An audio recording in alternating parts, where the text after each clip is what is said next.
First thing that you should do is go around to the spots where you want to actually install this camera and check your Wi-Fi signal, because that's going to be very important.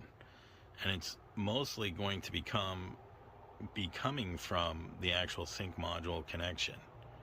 So you want to make sure that your camera has good Wi-Fi connection, and that the better it is with the connection with your sync module, then the faster your clips are going to show up.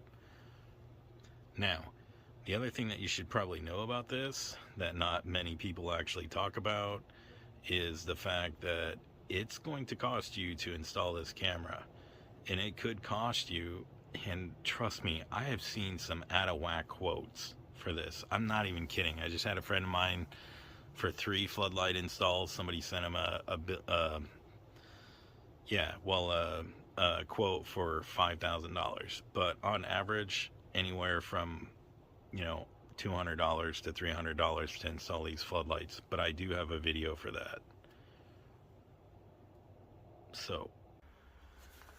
But for the floodlight itself, placement is key, and placement is everything. So what that means to you is that you want to position this floodlight about 8 to 10 feet above ground level. And that's probably the best place to do it. Now, you can place it anywhere, but that's probably the most recommended, is about 8 to 10 feet.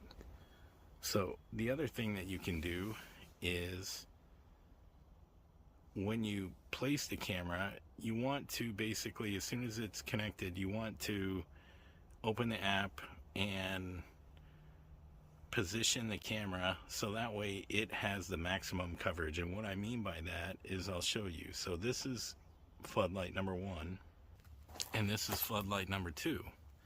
And you can turn these upside down.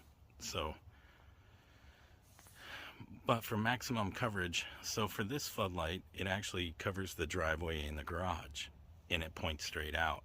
The other floodlight, as you saw, and I'll go back to that right now, is positioned at an angle, so that way it actually covers the rest of the yard.